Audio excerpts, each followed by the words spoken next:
here to remember 9/11, which happened 13 years ago, as you all know. It was a terrible disaster, but the things which have happened afterward are even worse. We have seen the wars, killing, and in Pakistan the killing is actually increased. There were much less before 9/11 than they are happening today. And I think the interest of people is shifted. From 9/11, it shifted to Iraq. From Iraq, it went back to Afghanistan. Now it is again shifted to another part of the world, Middle East, Syria. And we held a meeting last week on Syria, where everybody agreed that the British parliamentarian has done a justice and a great job, that they have put a foot on a brake for attack on Syria. I think if Britain parliamentarian had voted and allowed David Cameron to go and speak to Obama, President of USA, and President Hollande of France, then we would have seen attack last week. So we are now delayed, and in that delay, Russia and China come in, and I think now we have, if not averted, at least delayed the attack. So we really appreciate the British MPs, but they have spoken as people of Britain were speaking, and they spoke 10 years ago as well, when they came out millions that we should not attack Iraq, and we know that a result of that is not a very good one, and we know the consequences and offshoots are happening everywhere in the Middle East and all over the world as well.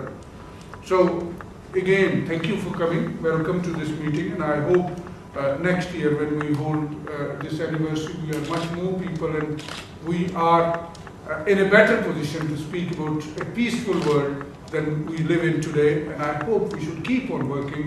And I'm very pleased that today there are at least 4 members of Central Executive Committee of Third World Solidarity. 2 will be speaking in a minute. So I will stop here and invite Member of Parliament from Bolton to speak, Yasmin Qureshi, who is going to leave us very soon. I wanted to ask her, or should I ask another speaker before you speak? Do you mind if I do? Yasmin Qureshi. Well, good evening, ladies and gentlemen, and assalamu alaikum. I'm sorry, we have to be going soon because we are expecting a vote in about 10-15 minutes, and then I'm booked on a train to go back to my constituency, and I've got about 4 hours journey ahead of me, so I'm going to be leaving very soon, after my speech. But firstly, can I say that I think it's really good that you are holding this anniversary, the reminder of it. I think it's a shame that obviously we haven't got enough more people, but I know the weather is absolutely atrocious, and we know that that puts people off from leaving homes or coming, travelling. And I very much hope the next year will be an even bigger event. But the fact that there is a few of us here does not mean to say that the occasion is any less important or significant. I think I, like everyone else, say that what happened on September 11th was completely a shock, but it was a horrifying thing. I don't think anybody in their right mind would say that that was in any form or shape the right way to do things, that was just criminal, doing the horrendous criminal act. And I actually can remember that when September 9th happened, I actually was in Kosovo at the time. I was working for the UN mission in Kosovo, and in fact I was travelling in the region of Mitrovica. Mitrovica is one of the regions which half of it, one side of the river has Kosovo Albanian population, which is predominantly Muslim, and the other side is predominantly Christian, Serbian Orthodox Church. And you won't believe this. Now, this is where, I'm going to come on to, like, Muslims get stigmatized, saying, or some of them rejoicing at what happened.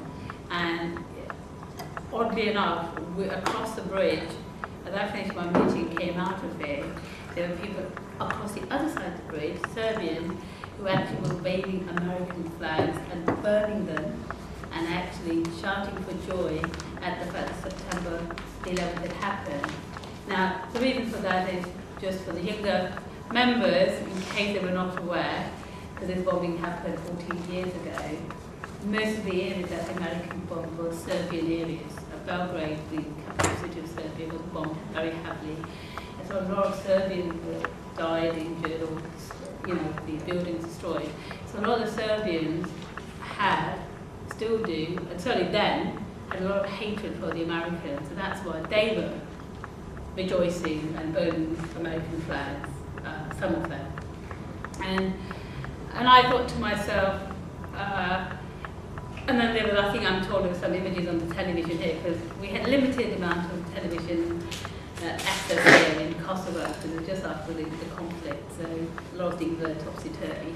So I wasn't able to see a lot of the coverage, but I know subsequently heard that some of the CNN and others reported pictures of some Palestinians or Muslims in the Middle East sort of celebrating and doing the flag. And then it turned out that it was actually a completely fictitious story, that was something that happened some years beforehand. They'd taken the footage and they were playing it. And so I just wanted to start that because I think it kind of puts because just as there were, I suppose you could say, hardcore nutters in the Serbian Orthodoxy church and people doing it, there are hardcore nutters in the Islamic faith as well, and loads of other faiths as well. And not just faith, but different groups of people. And I do say that these are nutters. They don't speak for Muslims, they don't speak for the 99.9999% of the population across the world, Muslim population. And if anything, many of them study Islam.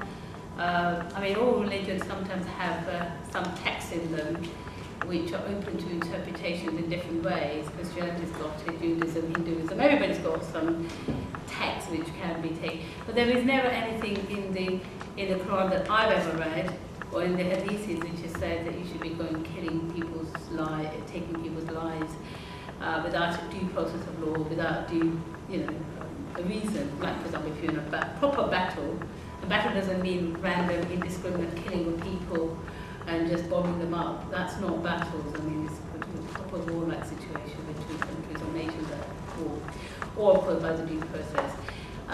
And everybody knows that suicide is considered to be a haram and a sin in Islam, and nobody. So for the suicide bombers to go around and use suicide as a mechanism to kill themselves is of course completely antithesis of Islam, and it in every respect contradicts it. But secondly, this indiscriminate kind of killing that happens is against Islamic principles. And I just want to take an opportunity here because I don't know if many people are familiar about the international law on armed conflict. There's been international treaties on it, and in some countries they've incorporated them into the legal system. And some of the provisions in the international armed conflict are things like you mustn't, armies engaged in war mustn't attack soldiers, people who are soldiers who are already injured.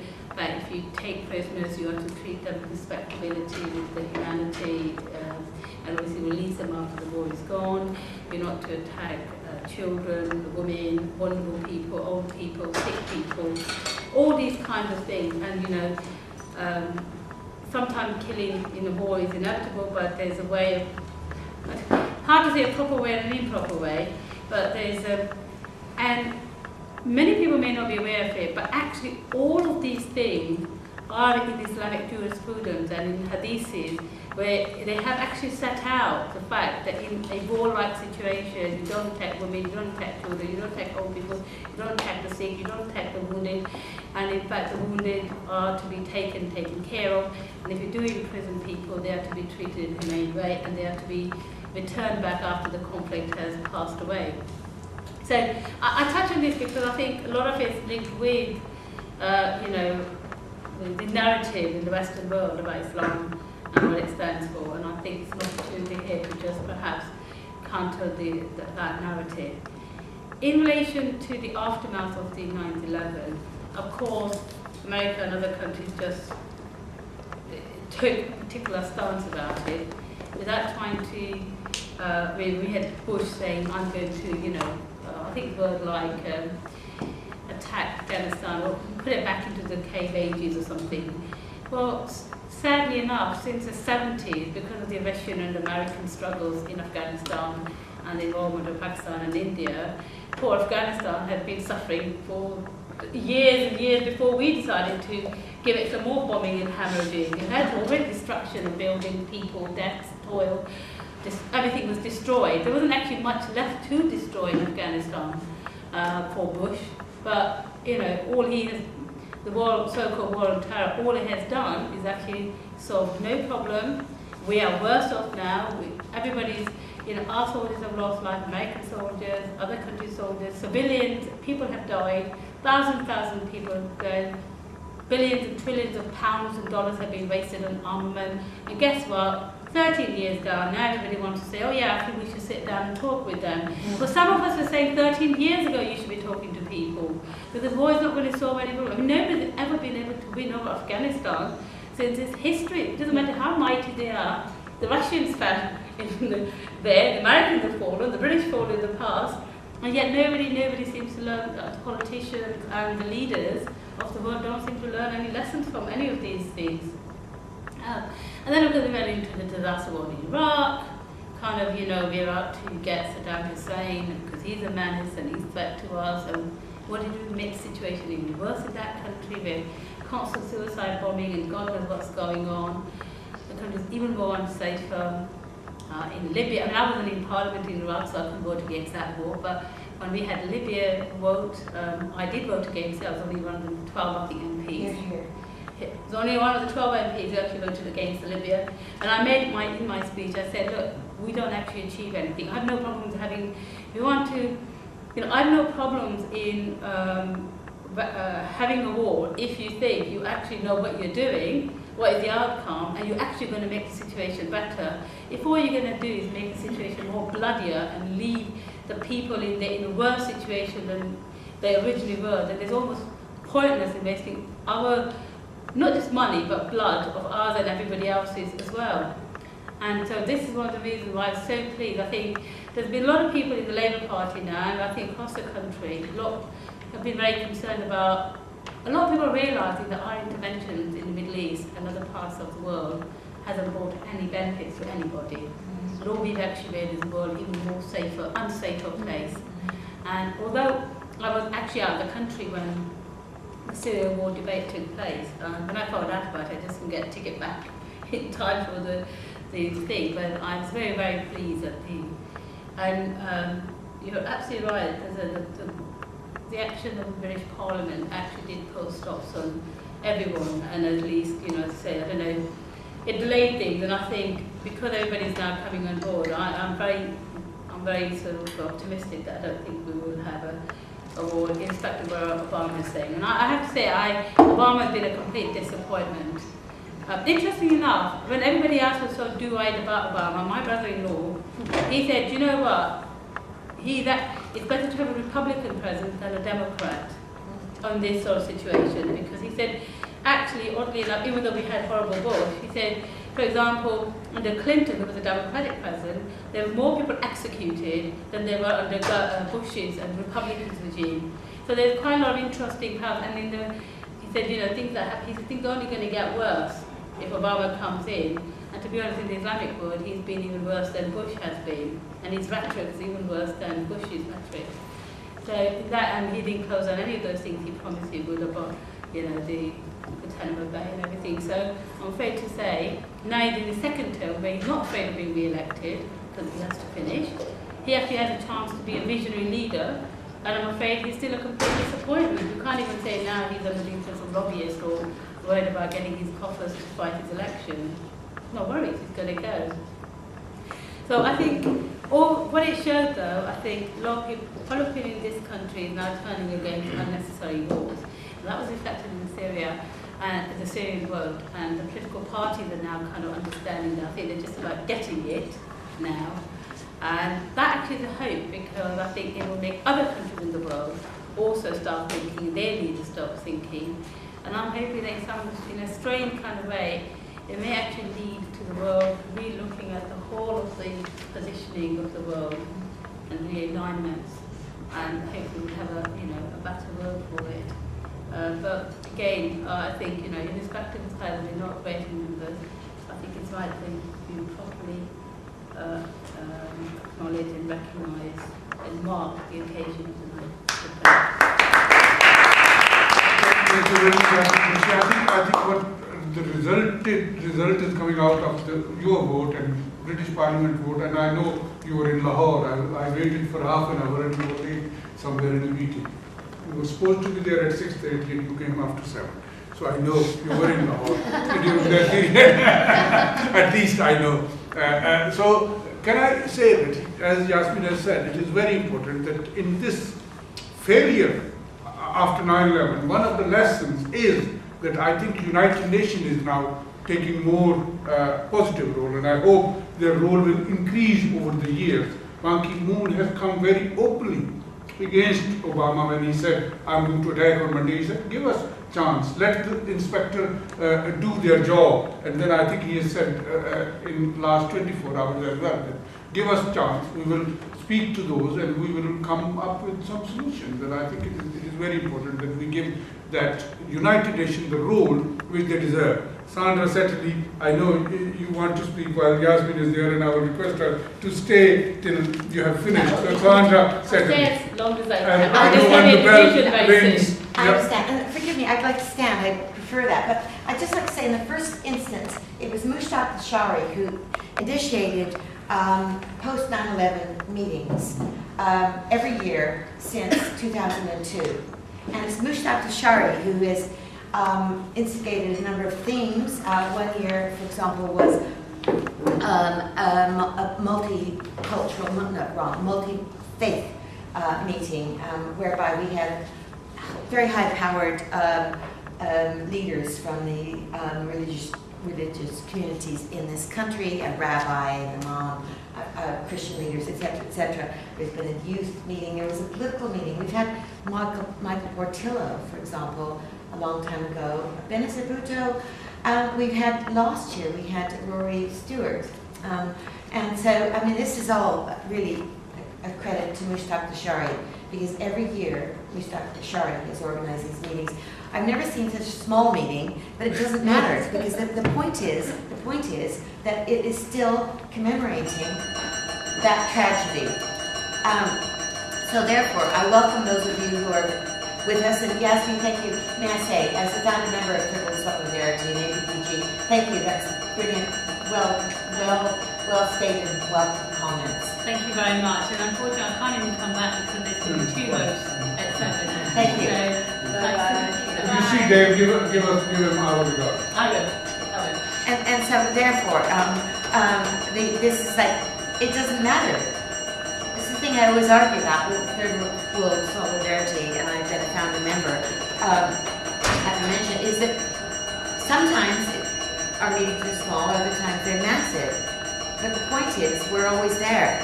Ideologically, Third World Solidarity is important and has a message. So I should now speak about our theme of the evening, which is post 9/11 lessons that we've learned. And prior to doing that, I'd just like to say that Ian Steddard, who interviewed, for those here who may know, interviewed Benazir Bhutto's father before he was executed. He's a supporter of Third World Solidarity and comes to a lot of our meetings. Called me with apologies because he wasn't well, so hence not able to come. And also for our Ethiopian colleague, it was Ian Steddard who was the first one of the first filmmakers to expose the famine in 1974 in Ethiopia. So all that aside, I should now speak over the bells. I was thinking, what should I say? I've cribbed together a few words. What can I say about 9/11, post 9/11 now? And I remembered that in 2002, I set up an interview with Gore Vidal. Gore Vidal is one of the world's eminent men of letters, a polemist and also a political commentator. I interviewed him at the Financial Times, and my theme was 9/11, 1 year on. I opened my interview with Gore Vidal with the following preface, which I'd like to read. I said at the time, in 2002, terrorist attacks on the United States, a war in Afghanistan, the U.S. on the brink of invading Iraq, which might today be looked at U.S. Syria, that's another story, nuclear threats by Pakistan and India over Kashmir, and no resolution in sight to the bloodshed between Palestine and Israel. Not a good year. I then asked Gore Vidal what, in his opinion, the U.S. and other nation states should do, but I leave that for the moment. Many of the issues I listed in my preface remain unresolved today. But what is new post 9/11? Drawing on random examples, is the Cheney Rumsfeld orchestrated extraordinary rendition, Guantanamo Bay, Abu Ghraib, the Talibanization of Pakistan as a mass movement, and Al-Qaeda in Iraq. What are they? Are they examples of where we are today, post 9/11? Perhaps so. Relating to the tragedy in Iraq, I'd like to mention a personal anecdote, which is to say that as part of Third World Solidarity and a think tank we were involved with before, I was in Iraq and I spoke at a conference that was in 1997 between the two Gulf Wars.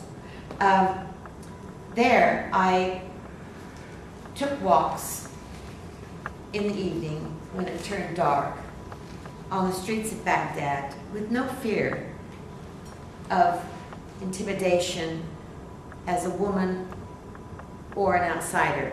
It was completely safe. I also encountered doctors, lawyers, politicians, and others at the conference that I got to know who were citizens of Baghdad. And women had a lot of freedom of movement at that time. I also, through Médecins Sans Frontières, had taken some medicines because of the sanctions from the U.S., basically. Medicines were not allowed, in many other things. There was a kind of a blanket over flights into Iraq. I had to go to Jordan to get there, and there are all sorts of things going on, but they had a grave shortage of medicine. So I had 2 suitcases of medicines. One I took to the hospital, another one to a Christian church. This is a thriving Christian church in the center of Baghdad. It had been there for centuries. It was well established and it was accepted. I gave the medicines over. So I encountered females in positions of power and equality, more to the point, and also religious tolerance, albeit in a short visit. So, you know, it's what I saw during the time I was there. And I was really impressed. And then, of course, that all changed once we had the first Gulf War and then the second Gulf War. Hence, between 2001 and today, the world has been awash, as we all know, with wars, invasions, and all too often unspeakable humanitarian crises. Amongst all else, there's been an erosion of civil liberties amongst the downtrodden and others that commenced with Congress, at the behest of George W. Bush, passing the Patriot Act in 2001. And this has had various transformations to date. So just to quickly summarize without going into all the detail, Bush basically tipped the balance from liberty towards security, which has been established now by Barack Obama, as shown by Bradley Manning's fate, which I'd like to also draw the attention of all of us here, wasn't to do with the Patriot Act, but had to do with an act that was passed called the Espionage and Sedition Acts of 1917 and 1918, which incidentally were passed to combat the Bolshevik threat to the U.S. And subsequently, there was a threat of invasion by the U.S. backed by the U.K. to Russia at the time. But having stated that, we've sort of been there before, and there's not a lot, well, there is some new, back to post 9/11, what's happened. I'd like to say also we have, everyone here is aware of, Edward Snowden and the revelations that he's manifested. We've had the outing of the FISA court. We've also had various revelations via the National Security Agency in the United States and about what they've been up to. In other words, the citizens of the United States are now feeling a bit under threat. It's always been there, but it's just not been, they've not been aware of it. I'm not an optimist, but what I'd like to say in conclusion is to read just what, it's just a very brief statement that Gore Vidal, what he responded to my question regarding 2002, 1 year on, the state of the world. And what I'd said to him finally was, 1 year on, post-September, what in your opinion should the UN and individual governments be doing to create a less chaos-ridden world? And very, very brief, 2 quick short paragraphs, I should say. He said to me, it would be nice, even healthy, if membership of the UN were able to come together on the major issues you posit, but they cannot and they will not. There are few regional powers like Russia and China that can affect their neighbors, but no other global power that can send a bombing mission from Andrews Field near Washington, D.C., halfway around the world to Afghanistan, drop bombs, and be home in time for bed. There is no counterweight to the U.S. militarily. And I say, we're looking at Syria today. What's changed? I repeat, I'm not an optimist. Thank you very much, Sandra. Well said. And can I now invite Professor Victoria Goddard? Yeah, I've done something slightly different. But I think it relates to some of the issues raised. Yasmin raised a question of 2 questions, which one has plagued me and continues to plague me and annoy me, and that is, how is it that our leaders, that our governments don't learn from history? They have not learned the lessons.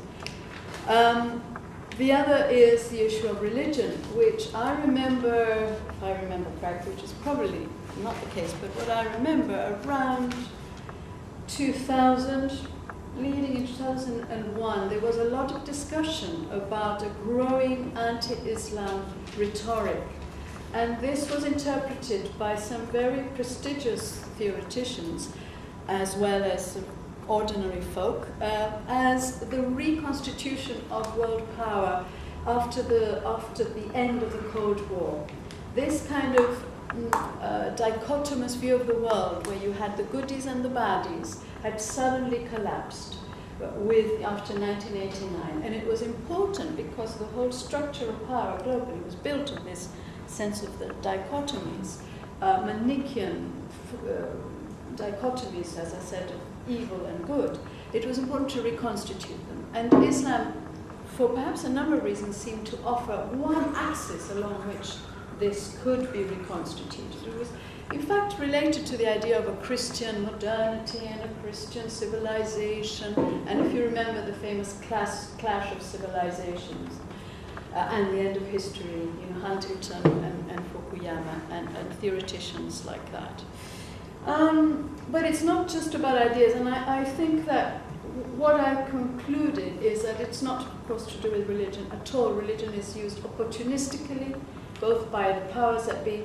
Unfortunately, it's also used, as we've seen in other places in Northern Ireland, to go no further, it's also used opportunistically by groups on the ground. In 5-6 days, we will come to another commemoration, Shatila, the massacres, and that was, if you remember, the massacres of Christian Lebanese phalangists, fascists, against Palestinian Muslims under the not so watchful eye of the Israeli occupation in 1982, I think it was. Sabra and Shatila, the two refugee camps. So clearly, you know, religion does create very useful boundaries to justify all kinds of violences and war. But what I would like to do, because I think it is relevant, is to take you back a bit further in history, 40 years ago, to what Ariel Dorfman, a Chilean playwright and novelist, called and wrote a little book about after 9/11 in the USA, called The Other 9/11. And this was the coup against President Salvador Allende in Chile. Allende and his Popular Unity government, which was a coalition of various progressive left-wing forces, was elected in 1970 and immediately started implementing policies oriented to privatizing the assets of Chile's resources, to carrying out reforms in terms of social justice, equality, and etc. He was, of course, he provoked a lot of antagonism amongst the upper classes and the elite of Chile, but perhaps as importantly, he also antagonized very large, important corporations, notably US corporations. The US was the dominant power in Chile at the time. And so it was with not just the complicity, but assistance and support of the US that the coup in Chile was carried out 3 years after Allende was elected. Now, when Allende was elected, this was a signal to progressive people in not only Latin America, but all over the world, that it was possible to carry out a revolution, if you like, maybe with not a capital R, through electoral politics. And this was very important, not just, as I said, in Latin America, but in Europe, where you had strong trade unions, you had strong communist and socialist parties, all participating in electoral politics. So this promised a future of engagement and transformation. Equally, of course, 1973 signaled the opposite, and it made it very clear that the boundaries of reform and change, and in particular confronting multinational capitalism, were very, very well guarded, and that therefore they had to adapt their policies and take on board a coup. I was in Italy at the time, and the fears amongst Italian people were very strong about a coup in their own country. After all, fascism was, within living memory of most Italians at the time, or of many of them. So the lessons have been harsh, and I think that it's also important to bear in mind that what happened after Pinochet was put in power, took power from Allende, was that Chile became the pioneer of a model which is now governing every aspect of our existence. The Chicago Boys, as they were called, used Chile as their experimenting ground to implement and test out their theories in practice.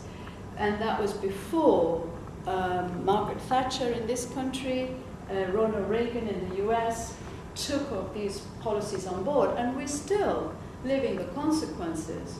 And now it's become sort of commonplace. We take it for granted that the market is dominant, this is more your field than mine, but that the market knows what it's doing, that the market is best left alone, deregulation, and so on and so forth, and that individual interest, self-interest, is more important than collective interest. So now we do take these things for granted after 40 years, but it's important to remember that the gestation and birth of that model was a very bloody one. So I think from Chile, what we learn is the connections between violence, political power, and economic power. And we also learn that whatever narratives are put in place, in those days it was sedition and terrorism, just as much as it is now. Communism was replaced later on by Islam, but whatever narrative is put in place, the interests that are in play, unfortunately, are the same. There's a continuity in terms of who gains, yes, in whose interest is this being carried out.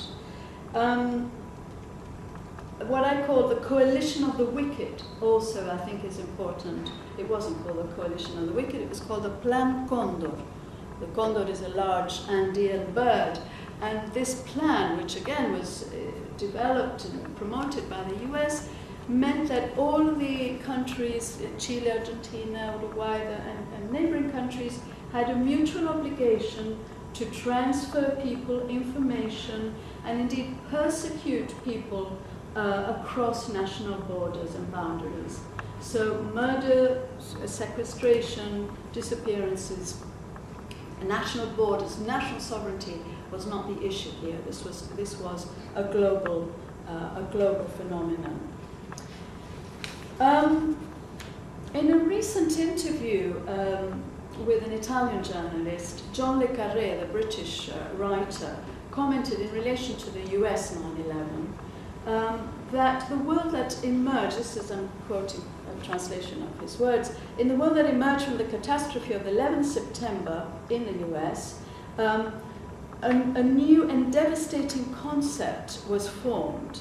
That is to say that any activity, including war, can be privatized. So again, this connection between the market economy and the ideology of the market and war is actually implemented in effect. It's not just ideas, these ideas have concrete results. And he mentions the contractors. He's talking about military contractors who carry out the dirty work of that armies aren't supposed to get involved with, although they've actually carried out plenty of those as well, as we have discovered. But the mercenaries of the 21st century are these contractors who will kill, they will maim at a price, as mercenaries always have.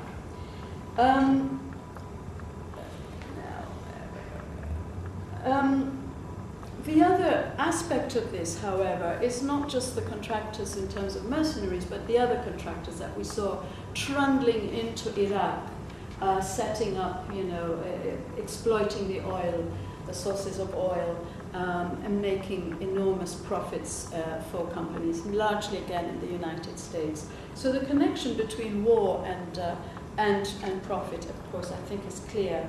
In relation to Syria, the boundaries and the circumstances are murky. It is very hard to know who has been doing what, and the chances are that various different groups have been doing all sorts of things and perpetrating violence against each other.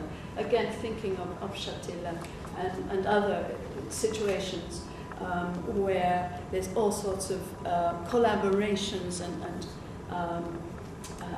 connivances. I think we should bear this in mind and not to fall into the trap of this dichotomous view of the world that they are good forces and bad forces. The situation is murkier. But in terms of as several people have already mentioned, the opposition to the war, something has changed.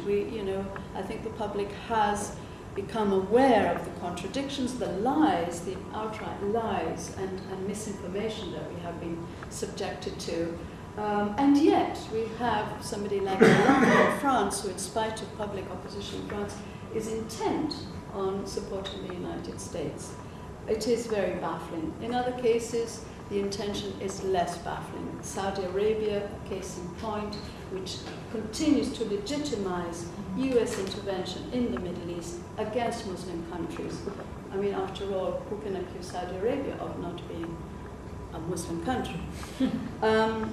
But bearing in mind that Saudi Arabia, I think it was in 2011, Saudi Arabia and the US completed the largest purchase of armaments in history, something worth something like $60 billion that will take 15 to 20 years to deliver all of these helicopters, missiles, etc., etc.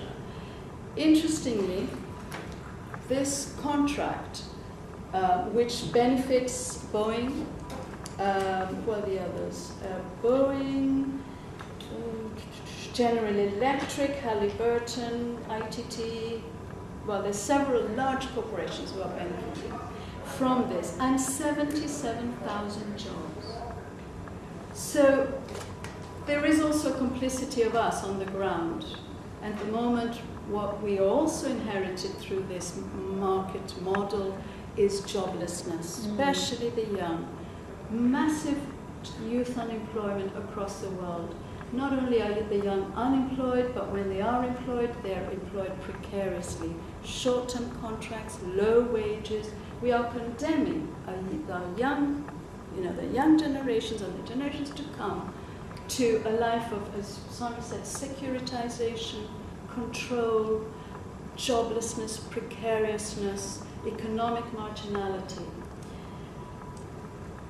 So I think the connections between 9/11 and the rhetorics about the war on terror, the rhetorics about civilization and Christianity and Islam, I think that what they underpin is a very, very radical and dangerous restructuring of the world in terms of economy, the distribution of resources, the distribution of wealth, and the distribution of power.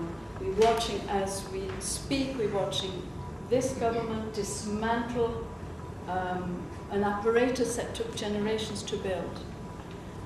And this is, of course, not happening only in Britain. We see it, as it collapses in Greece, as it collapses in Italy, in Spain, and elsewhere. So I would say that, profit explains a lot. It explains state-sponsored violence, it explains the collusion of different states, and it explains the collusion of different agents and sectors within a particular country. But I think that we have to also think in terms of what happens on the ground. What lessons have we learned? We complain about our governments not learning, but I think they have learned. I think they know what they're doing. When they're pushing people against the wall with bedroom taxes and withdrawing benefits, they know that it's a massive contradiction, but it doesn't matter because it subjects us, it subdues us into a state of destitution and depression and compliance. When they conduct a war which is irrational and wrong, it's not because they really believe that what they're doing is right, that they're mistaken. They know what they're doing. And what we have to try to do is to unpack what are the sinister but very real material interests that underpin that.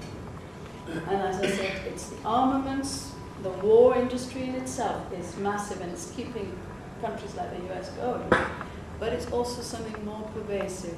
And we go back to our young who don't have jobs. And many of them end up joining the army because they haven't got a job. And then, the whole vicious cycle is repeated. That's it, I think. Thank you very much, Victoria. I think it is very informative. Victoria related 9/11 with another 9/11, which was in 1973, exactly on 11th of September. Iran was overthrown, and that was the start. Javed Sheikh Sahab, you remember that. That was the start of overthrowing the progressive government throughout the world by CIA. And why those progressive governments came into the power? Because America was engaged in Vietnam, and they couldn't keep eye on those progressive countries. Thank you very much. And can I also say, you have explained very beautifully New World Order. How the New World Order is coming into practice. So that is the second thing which you explained. Thank you. And third thing, I think you have come to Britain as well, and UK and everywhere. What the present governments in the world are doing, they are creating fear and anger, but without hope. So there is no hope. And once people are angry and fearful, they become destitute and disillusioned, and then they do nothing. They don't react. So I think we have to create the hope. I think the lesson for us is not to be fearful, not to be revengeful and angry, but create the hope. And thank you very much once again for your wonderful event. As I said, today all speakers will be women. So from one end to another end, I think she has traveled a long way. And I did ask her today to prepare for saying a few words. So can I invite Nahida Yat, who has come from all the way from Reading to to say a few words on lessons of 9/11. Thank you very much. Although you did warn me, but with the work and all the commitments at home, I'm quite ill-prepared, so bear with me. Thank you very much. Listening to you, Victoria, it took me back to history, and I really enjoyed your little speech. Growing up in 70s, one would have hoped that when we grew up, the world will be far more better, a safer place. When we were children, we saw all the tension in Palestine, a little bit of news maybe of counter-revolution, a little small pockets of problematic areas in the world, but nothing we could have imagined the kind of world we are heading towards. And now in my 40s, I see a world that I leave for my children maybe 10, 20 years, which is not going to change from here. It is devastating to leave your children this kind of world without hope, a lot of misery, millions dying, not hundreds or 200 or 1,000, but millions dying. As I always do when Mushtaq Lashari Sahib invites me to come to these kind of meetings, I like to reach out to the people who are most affected by 9/11. So I called some friends in Waziristan and I asked them that I am going to attend a conference about 9/11 and any lessons that we have learned. And he sent me an email. And these are words of a Waziristani in Pakistan. He says, "Rest in peace 2,977 Americans who lost their lives at 9/11. He says, "Rest in peace 500,000 Afghans, 1 million Iraqis, 35,000 Pakistanis who paid the price for a crime they did not commit." He goes on to say, "Dear Americans, your 9/11 is our 24/7. That just brings it home. That's how he puts it. He also says, "I am a Pashtun Muslim from Waziristan, and my dilemma is that if I stand by Mr. Obama, Bush, and his agents, Musharraf, Zardari, Gilani, Kiani, Nawaz, Karzai, then I become a believer in his promises that this world will see the realization of the American dream of global neo-colonial empire. I could either be killed by a suicide bomber or kidnapped by so-called Al-Qaeda militant. If I choose to side with Mr. Obama, I will be killed in a drone attack or picked up by local or foreign security agents who have been tasked with transporting people like me to Guantanamo Bay or the Kandahar base, where the values of decency and morality that man developed over the past few centuries have been sacrificed to this war." So this just brings home the feeling of educated people in Waziristan. He sent me a lot of details, but for the time I am just going to stick with it. This war, what has it brought to Pakistan? With 35,000 people dead, massive suicide bombing every other day. As an offshoot of war on terror, we've got religious tensions between two major sects, Sunnis and Shias in Pakistan. Taliban now are slaughtering our own citizens in droves, not in one or two. They are attacking medical colleges, especially the women's educational institutes are suffering. We all know Malala Yousafzai. We know her struggle. We know what women are going through in that part of the world, or female children. There is no education. All the children are suffering. They have no future to look forward to. And with, when any war takes place, it's the women and the children who suffer most. For as far as I can remember, since late 70s, Afghans have been just refugees in one country or another. How long can a nation just keep on going without any hope? I mean, you just mentioned, that we have to keep on hoping, but there comes a point that you just feel like giving up.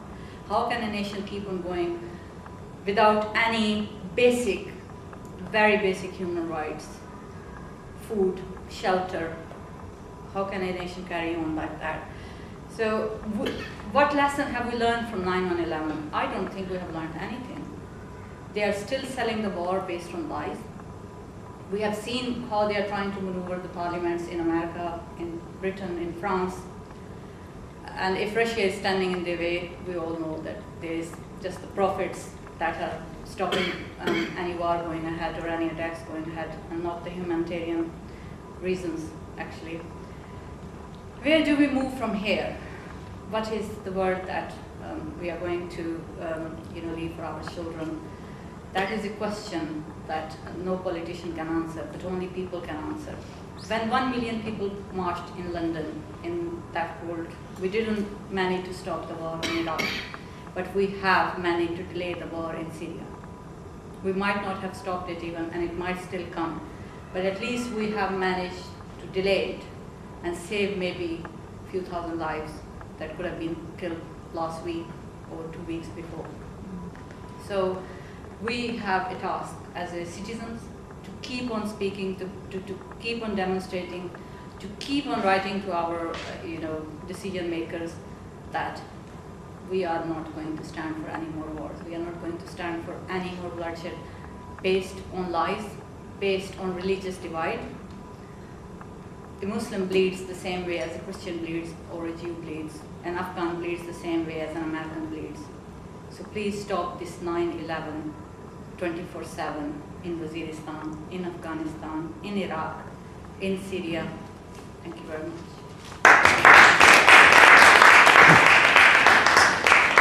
Thank you very much. I was reading a few weeks back a book written by Tony Benn, Letter to My Grandchildren. He said, I'm very sorry that I'm leaving, or our generation is leaving this world worse than we got it from our parents. But he said, and he addressed his grandchildren, that you have the resources, you have the ability, and you have the knowledge to make this a better world.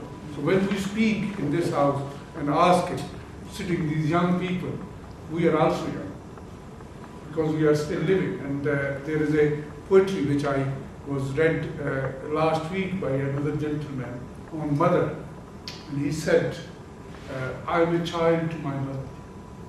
So till mother is there, everybody is a child. So anybody who has their mothers, keep themselves, they are young and they are children. So let's hope that we will get a better world by working together, and we are working together. I think this is important that we have gathered here. I'm going to open the meeting to anybody who wants to say a few words or comment on the speeches. But before that, can I welcome Christiane Baker?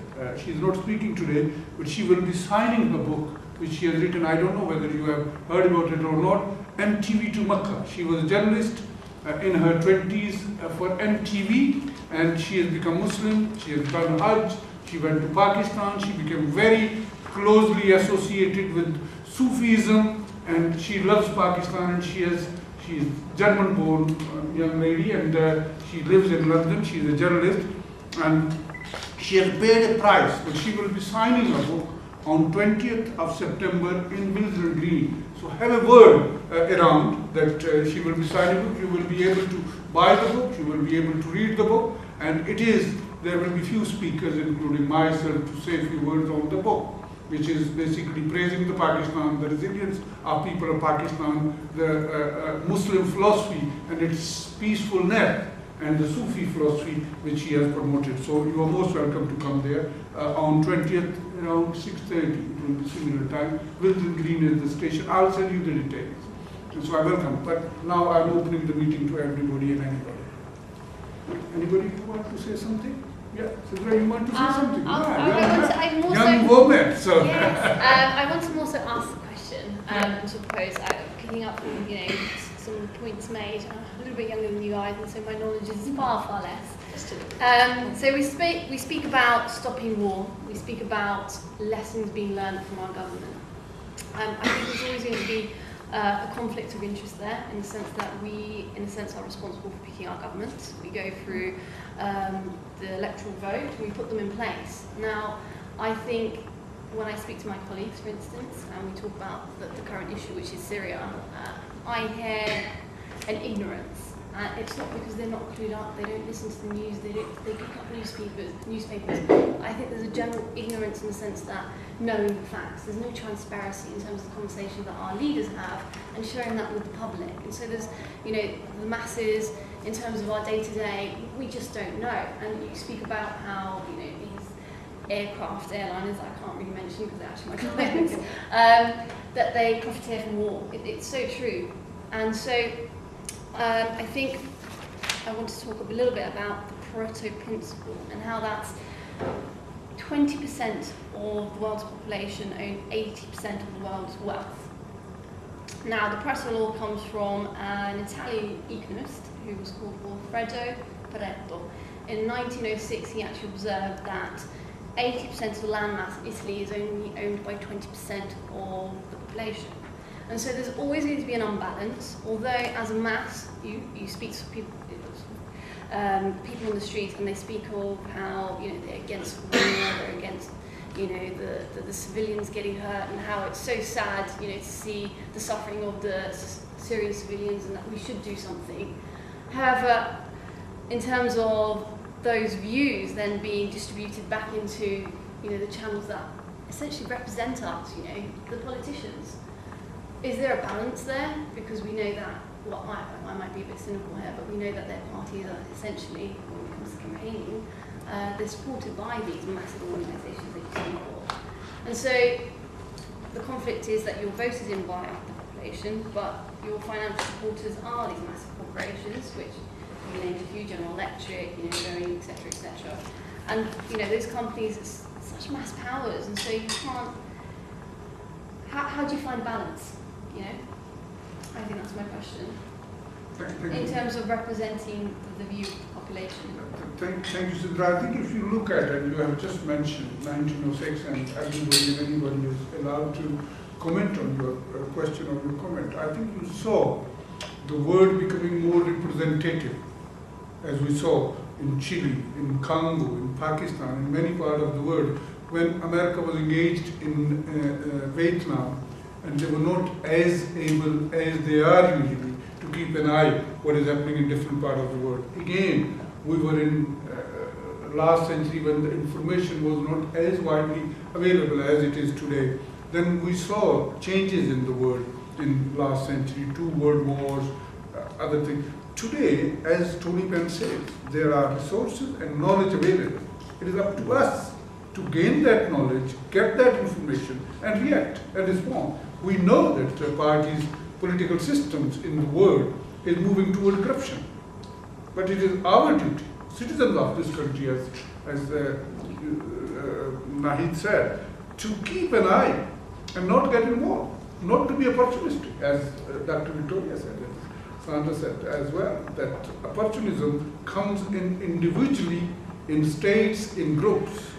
It is also terrorism. It is individual terrorism, groups terrorism, and state terrorism. America has proven to be the biggest country, terrorist country, which has occupied and attacked 60 other independent sovereign countries over the last 50 years. So we know that. They were the only country which used atomic bombs. So we know that. So we have to fight against it and keep an eye on what is happening in the world. Any comment from anybody else?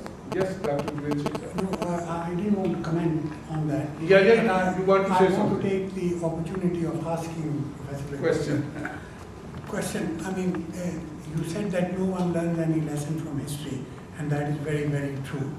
But is there anything in American psyche that we should look at?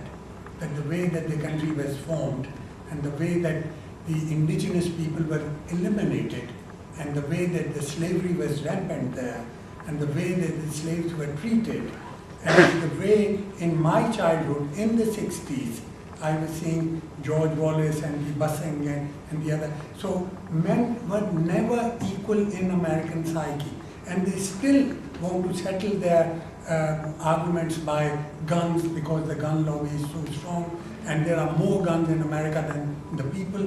So is there anything that we should look in American psyche, and does that give us any pointer for the future? I don't, can I answer? Yeah. I don't think it's to do with the psyche, which means that there is hope because it's back to history and to interest. plantation economy was defended because it was seen to bring enormous profits to some, and then it was defeated because there was a new idea about, based on industry and wage labor, and so largely slavery was abolished because for economic reasons, not just the moral high ground reason. And you're right, there is a contradiction in the US ideology, if you like, sort of culture, in that on the one hand, it was a culture based on pioneering and being resourceful and building new society, and that really the principles of the US Constitution, the Declaration of the Rights of Man, were fantastic and inspirational. That was continuously betrayed by these other interests, we know, and is true and continues to be true. But I think that's what we need to do, and I think people in the US as well do it, perhaps in the minority, but they do this question of finding those contradictions, revealing these contradictions for what they are and what they do. I think to go back to the earlier point and to yours about, sure, we elect these people, and the same happens in the US, and then we delegate power to these people. So perhaps what we need to do is think about democracy in a more active way.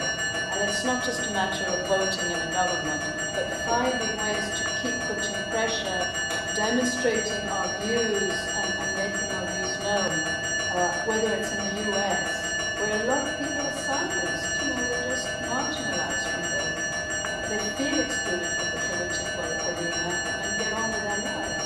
So maybe if we rethink what democracy means and how we go about it, I think that might answer your question and yours as well. I voted for Tony Blair, and then I stopped voting Labour after that because that was not who I voted or what I voted for. But do I have to wait, 4 years or 6 years, whatever it is, for it to be put right, in which it wasn't, of course.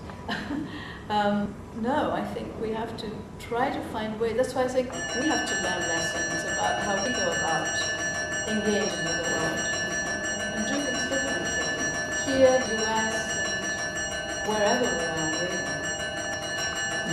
Last year we saw when there was a French election, we thought a socialist government attitude will be much better than Sarkozy, but it is proving to be even worse. So